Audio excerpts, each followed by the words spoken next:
Back in it. Back in it. So we're going to be talking about Mr. Conspiracy Catz. Right? Well, here's the poster child. Right? He's going to bring that statement to fruition for everyone. So what I'm going to do is I'm going to go through this twice. Like I said, don't fret. It's not that long. Just to get a flavor, so you can get a flavor for it. And then I'm going to circle back and I'm going to stop at a very subtle deception. Right? Just to point out something that caught my eye. All right, here we go. Firstly, the second law of thermodynamics does not in any way contradict us having an atmosphere next to the vacuum of space. What we've got to remember, which is where you're confused, Nathan, is the second law of thermodynamics is about the movement of energy and not the movement of matter. And what we have to remember is the particles that have made it that high up in the atmosphere have already done so much work against gravity and radiated off so much of their energy as heat that they have almost no energy left whatsoever. Okay, yeah, you guys got that? Everyone in chat, you can hear that okay, hopefully. And then when you come on, I think everyone's got it. Let's circle back. Let's try this one more time. Like I said, I'm going to stop. Maybe a few people caught it. But I'm going to stop at the subtle deception. Talk about it. Here we go.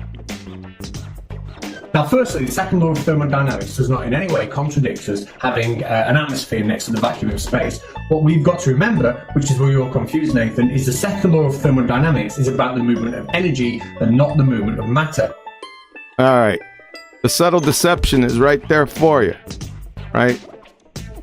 You see what he's doing here? He pops this up. And he's talking about the second law of thermodynamics has to do with energy, not matter, in the background, right? And he pops this up for 5 seconds, giving the air of support for his statement in the background, right? So let's go through this. I didn't catch this the first time. I caught it about the third time I went through it, and I said, what are you doing here? And what led me to it is it popped up for only like 5 seconds, right? Number one, you ain't reading this in 5 seconds. Especially his subscribers, because they're 99% of them are illiterate, right? They ain't reading this in 5 seconds, no chance. So he pops this up, and I'm sitting there, oh, okay. So what I did firstly, well, number one, this isn't a citation. Right? You know, I've been interacting with these ball-tard numpties for about 5 years, and rarely can I even count on one hand. It's a half a hand. How many times they feebly attempt to support what they say? And most don't do it with citation, and it goes along with this too, because obviously this is a citation. So I wonder where it came from first. So what I did is I copied a few sentences out here, and I put it in a search engine and search where it came from. Guess what? I got no hits, so obviously he screenshotted this from some numpty website. But I digress. That's not that important. The main point is, like I said, he's talking in the background for his main point of the whole discussion. Now, we're going to get into this here in a couple minutes after I'm done with this, and we're going to go through his couple statements that he made, the train wreck ones. But what he's trying to tell everyone is that the second law of thermodynamics is only concerned with the movement of energy, not matter, right? And he pops this up as an air of support. So guess what we're going to do? We're going to go ahead and read through this. Let's see if it supports what he said. So, the second law of thermodynamics states that the total entropy of an isolated system can never decrease over time. The total entropy of a system and its surroundings can remain constant in ideal cases where the system is in thermodynamic equilibrium, or is undergoing a fictive, that's created in your imagination, by the way, reversible process. In all processes that occur, including spontaneous processes, the total entropy of the system and its surroundings increases, and the process is irreversible in the thermodynamic sense. The increase in entropy accounts for the irreversibility of natural processes and the asymmetry between future and the past. Did anyone hear anything about energy or matter? Nope. Had nothing whatsoever to do with what he's talking about. He just popped this up on the screen Because it's going to fool most people. Most people aren't going to read this. Like I said, his subscribers, they're illiterate. They can't read. Right? Even if you go back and watch it over again, you're probably just going to blow this off and just say, yeah, it's probably supporting what he says. It's not supporting what he said at all. Zero. It has nothing to do with it. In fact, everything after equilibrium is just almost doublespeak. It brings up reversible processes that's in the creative imagination and then says that nature doesn't have any reversible processes. They're all irreversible, which is correct. But still, it's just a little bit doublespeak. It's not really saying anything. But this really caught my attention. I said, it's really kind of coy to do that. Right? I thought I'd bring that up. It's not a major point, but it's just subtle deception. Right? Nice touch there, Conspiracy Catz. I caught you on this, didn't I? Unbelievable. This is the least of your worries, brother. Here comes some big worries. So, this is what he said. Conspiracy Catz. The second law of thermodynamics is about the movement of energy, not the movement of matter. It's hard to put into language how stupid this is, right? This requires a purposeful ignorance of just the basic fundamentals of the second law. I mean, that's it. I don't know whether he's lying or he's doing this purposely or he's just Dunning-Kruger. Right? I'm not in that business. I can only listen to what he says and then comment on these. Right? Now, I got 4 points and they're standalones. They deliver the dagger by themselves. I can stop after each one and it's over. Right? So remember what he said. This is very important. Conspiracy Catz. He said the second law of thermodynamics is about the movement of energy, not the movement of matter. Really? So, have you heard of Albert Einstein before, Conspiracy Catz? I'm pretty sure you're on his boat. So, from the universe today. Scroll this down a little bit. As Einstein showed us, light and matter are just aspects of the same thing. Matter is just frozen light, and light is matter on the move. Albert Einstein's most famous equation says that energy and matter are two sides of the same coin. So, how can the second law of thermodynamics be just about energy and not matter when energy and matter are the same coin? Por favor. Dagger, you're dead. You can't recover from just this. It gets worse. From the entropysite.oxy.edu. All right, folks. This is from Dr. Frank Lambert.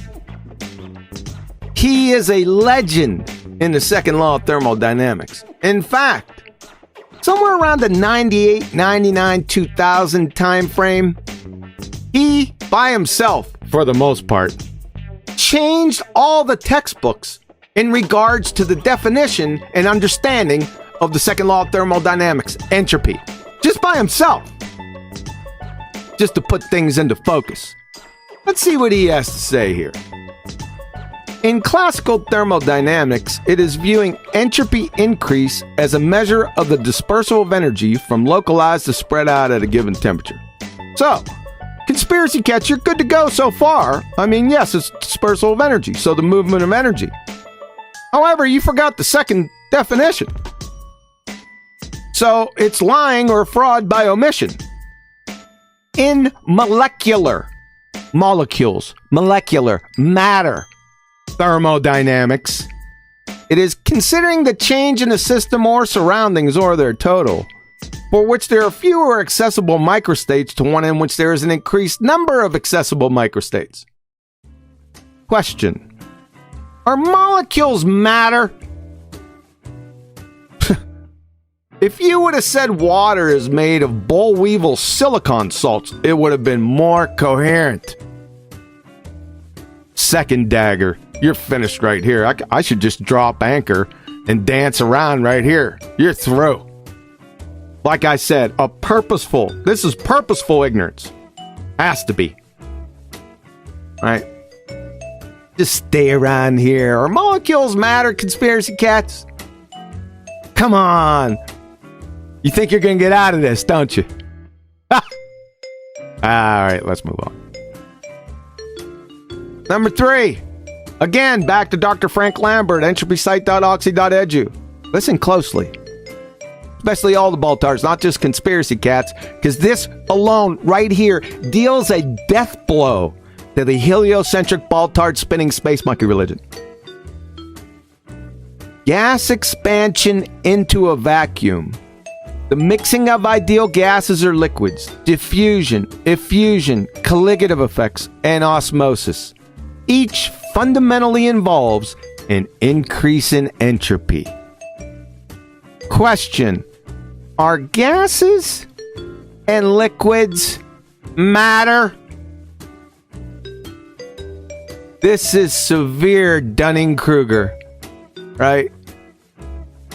It's over. It's over for you. You cannot recover from these.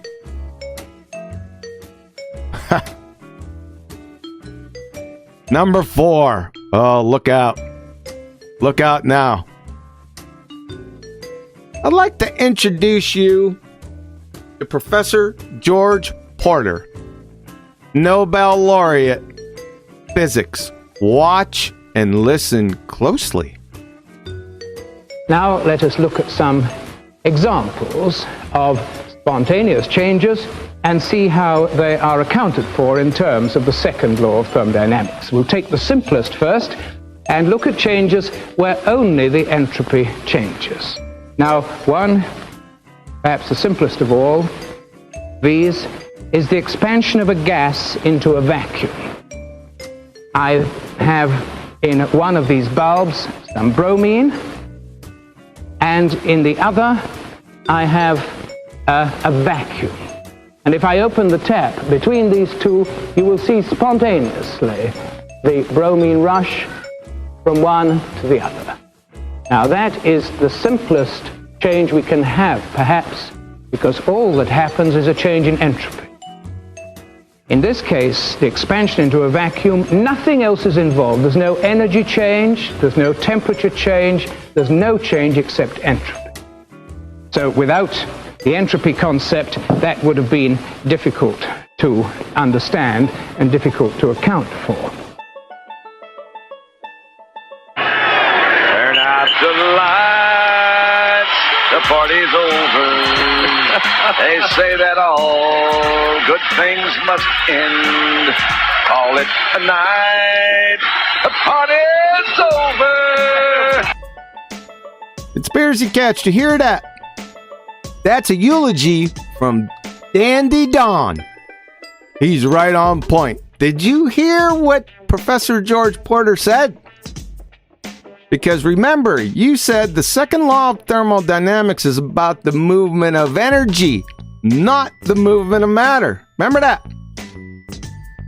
Professor George Porter, in this case, the expansion into a vacuum, nothing else is involved. There's no energy change. Done. Dead. On arrival. There's no temperature change. There's no change except entropy, baby. That's it. You're finished. Conspiracy Catz, you'd fail 6th grade intro to physics. Seriously, you're running around here giving physics tests to people? You think that's cloaking you? You can't recover. You're finished right here. I could stop. End it. In fact, I could have stopped at number 1. But where's the fun in that, right? It's over for you. Sorry!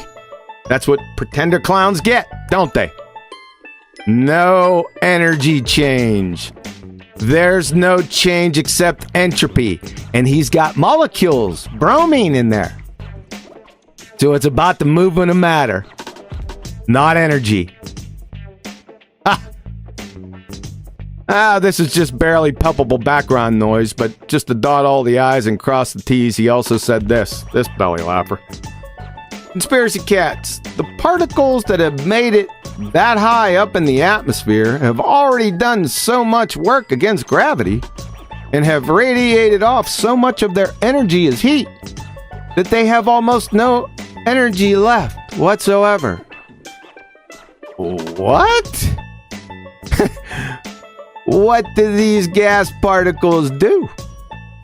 They get tired, rip off their bras, and burn them in the rebellion of Boyle's Law, Charles' Law, Gay-Lussac's Law, Avogadro's Law, part of Dalton's Law, and the second law of thermodynamics? Then fall down, go boom, boom, go splash, splash, eh? Is that what they do? My word, son. Begging the question fallacy gravity, you invoked it. Listen, I can give you all the gravity that you want, right? I can give you Newtonian gravity, all the force you want, times a billion. Then we can multiply that. I'm going to give you all of Einstein's bendy space-time gravity, all that you want, times a billion. Multiply those together. It will not affect the entropy of gases one iota. Are you kidding me, sunshine? Probably not. Number 3. The only way gas molecules can have almost no energy left whatsoever, like you said, is to approach absolute zero, which is negative 273 degrees Celsius and negative 459 degrees Fahrenheit. Can you tell me where we reach those temperatures, sir? Or close to those temperatures? In the atmosphere? Number 4. If gravity affected gas molecules, it would never frigging rain. Duh! See the water cycle. Number 5. From Introduction to Chemistry, Open Text BC. Gas particles are constantly colliding with each other and the walls of their container. These collisions are elastic. That is, there is no net loss of energy from the collisions. P.S. Walls of the container? Where'd they get that from? Interesting. Number 6. Listen to this closely. From Introductory Chemistry again, Open Text BC. The average kinetic energy of gas particles is proportional to the absolute temperature of the gas. And all gases at the same temperature have the same average kinetic energy. Duh. So, Mr. Magoo, Conspiracy Catz, you heard of the thermosphere by chance? Temps can reach better than 3,000 degrees Fahrenheit there. The gas molecules are gaining energy, son. Gaining. So, you're finished. It's over for you. You cannot recover from this. Not a chance. It's going to be interesting to see how you try to, but you can't. You're dead. DED, brother. So, now that I issued your science acumen a nail spike 44-inch Louisville Slugger woodshed beating that would make Stalin blush. Back in it. Back in it. Back in it. Back in it.